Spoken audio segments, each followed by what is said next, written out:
Hello everyone. Today we continue to read Robert Spalding's book, Stealth War: How China Took Over While American Elite Slept.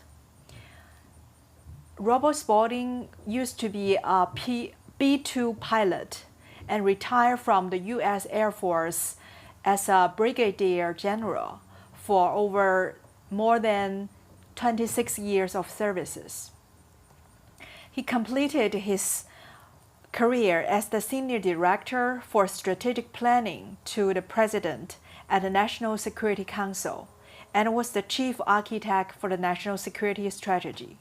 He is a former China strategist for the Chairman of the Joint Chief of Staff and the Joint Staff at the Pentagon, as well as a senior defense official and a defense attaché to China. He earned his doctorate in economics and mathematics from the University of Missouri and is fluent in Chinese Mandarin.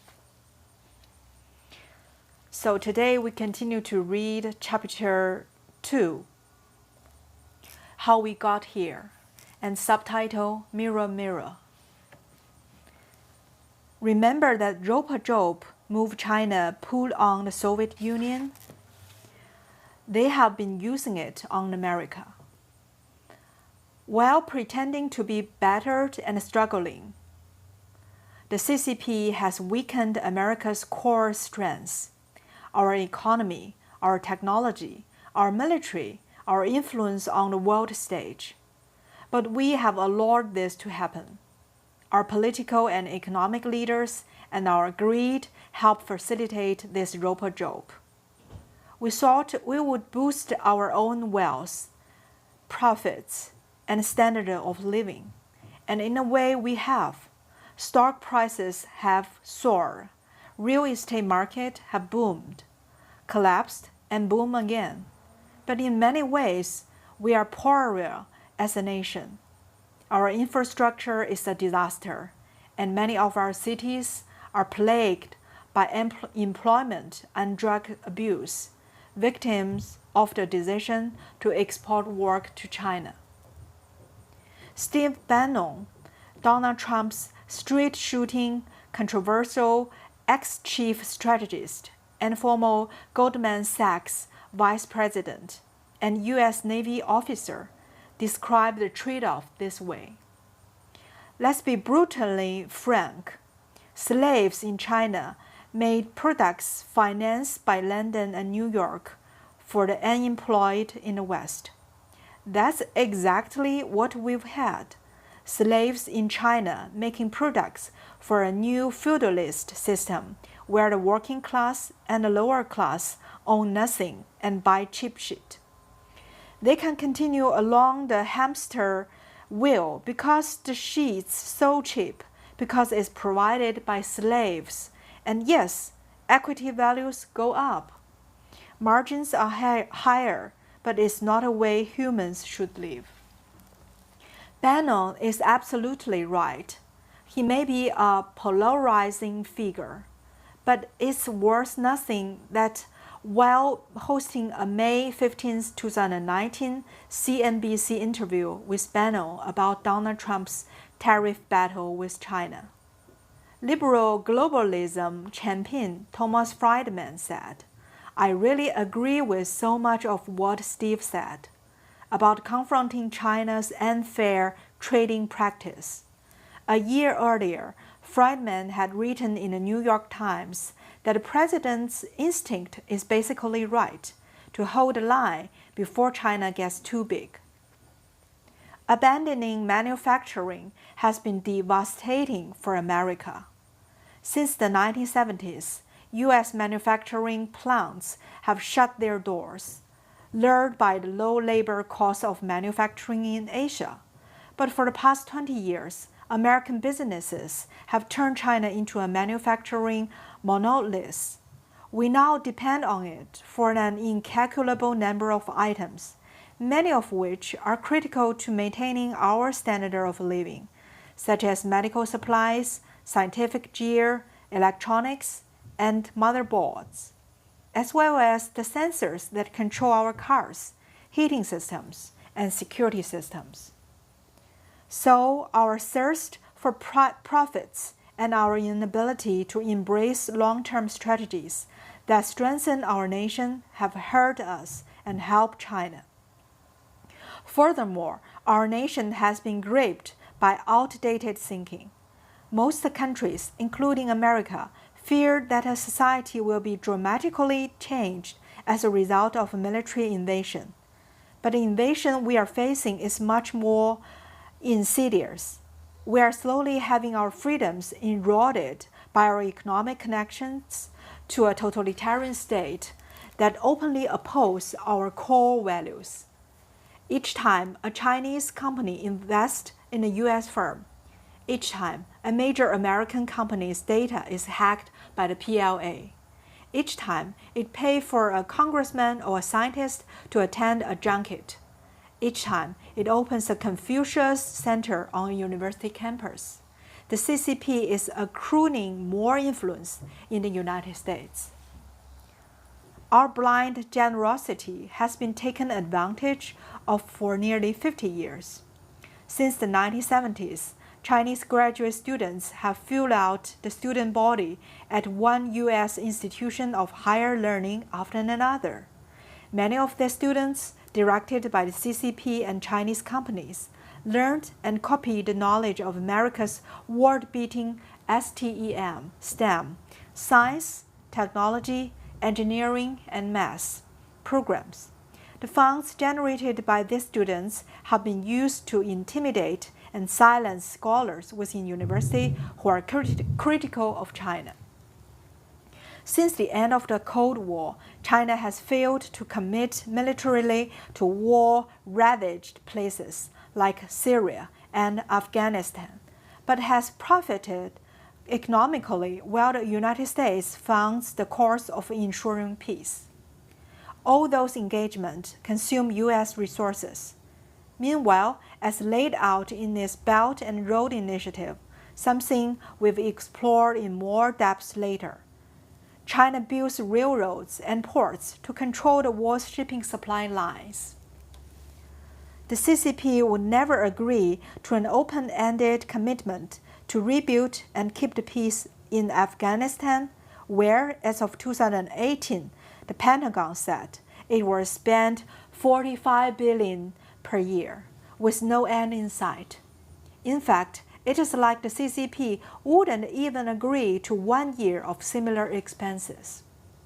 It is time to delve deeper into China's stealth war, the strategic decision of Beijing, and our own habit of shooting ourselves in the foot.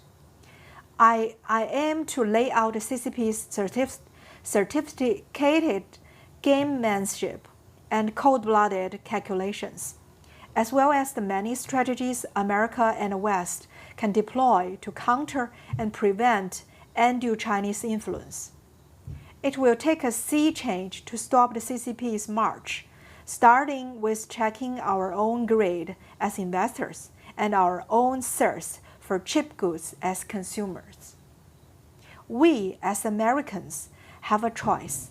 We can sit back and let China weaponize its wealth and influence against us, threatening the great freedoms that are the foundation of our nation.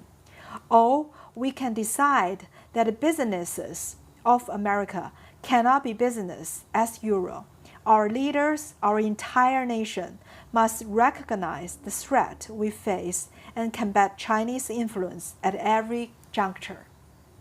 This is not some alarmist or racist call to action. Let me be clear. I love and admire the Chinese people, their language, and their culture. But when I refer to China, I'm almost always referring to the nation controlled by the Chinese Communist Party. It is a thoughtful rebuttal to the influence the Chinese Communist Party has wielded for far too long. Our fate as the land of free hangs in the balance. Chapter 3: Economy. The strategy of unrestricted warfare requires that the battlefield expand. So the CCP devises and enacts strategies to create influence and power on a global level. But it all starts with a totalitarian force building and wielding economic power, because economic security underpins China's national security.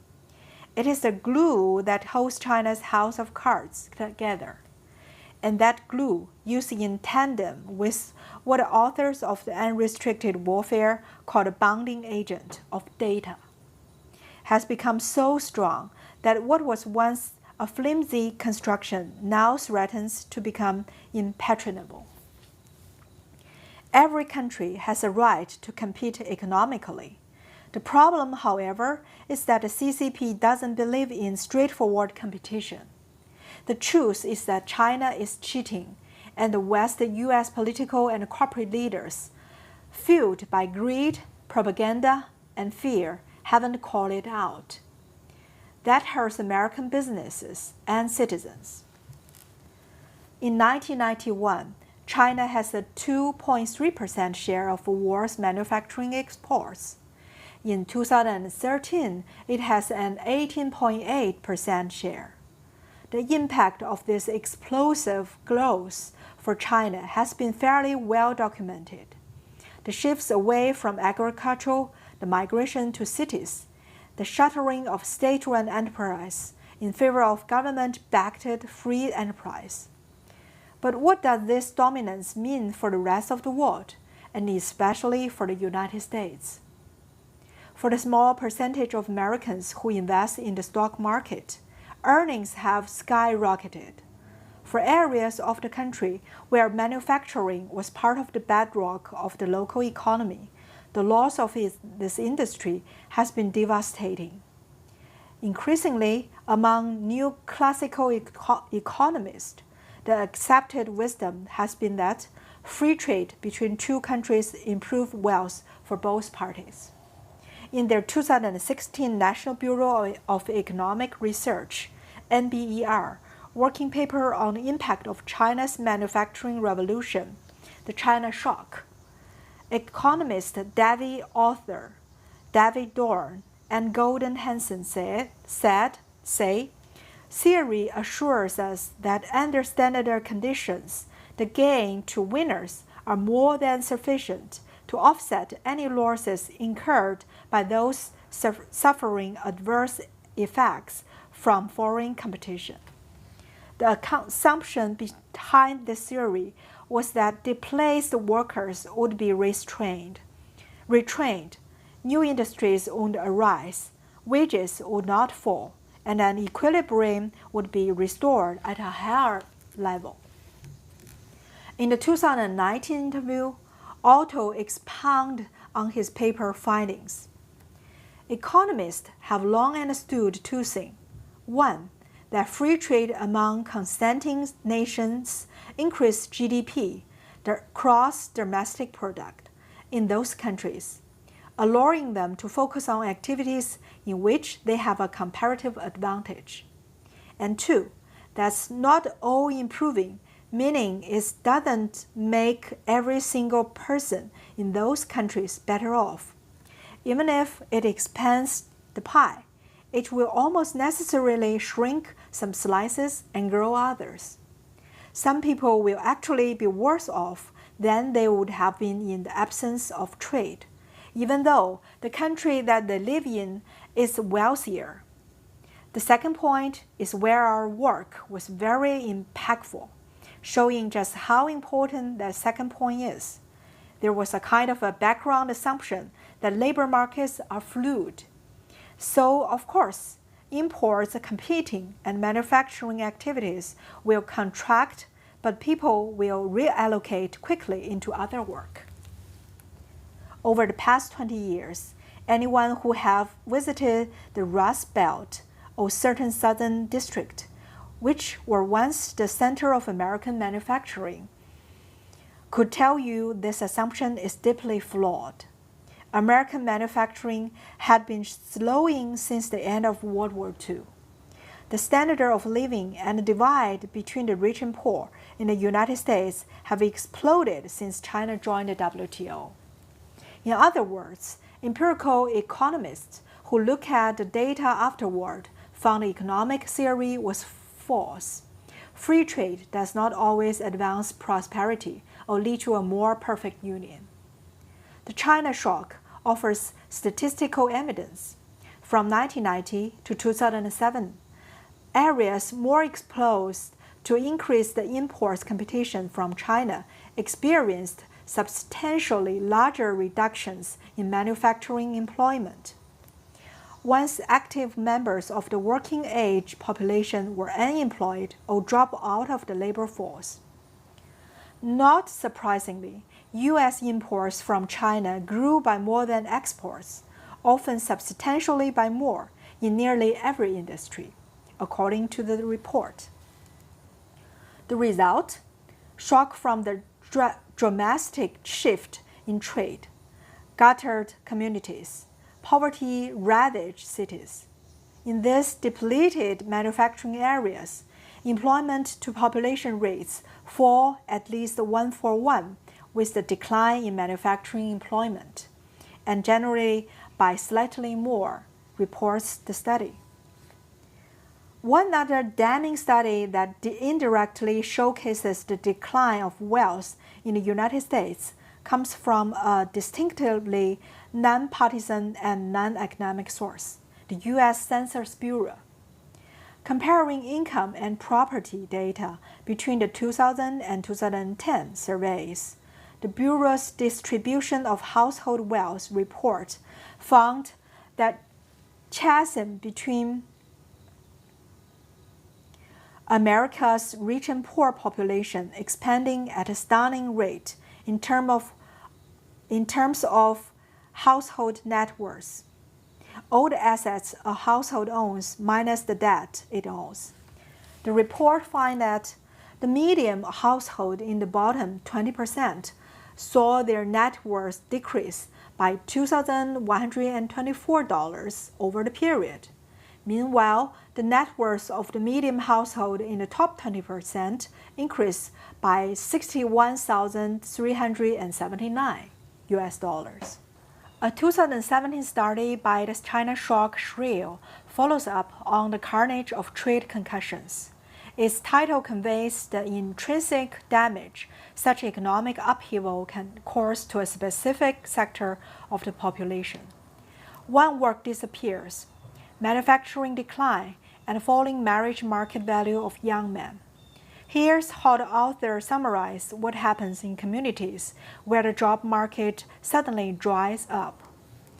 On average, trade shocks differentially reduce employment and earnings, raise the prevalence of idleness, and elevate premature mortality among young males. Shocks to male relative status reduce marriage and fertility. Constant with sociological accounts, these shocks raise the share of mothers who are unwed and share of children living in below poverty, single-headed households. These findings are numbering. They point to the vast damage our trade imbalance with China has wrought beyond balance sheets. This seems little doubt that there is a snowball effect in play. The weakening of our job markets weakens American society as a whole, which stresses our economy and security. Less employment leads to less spending and less local tax revenue, which lead to a decline in services and infrastructure, creating a drag on social services. These conditions impact federal spending decisions. A shrinking or unproductive economy taxes available resources. Society as a whole suffers.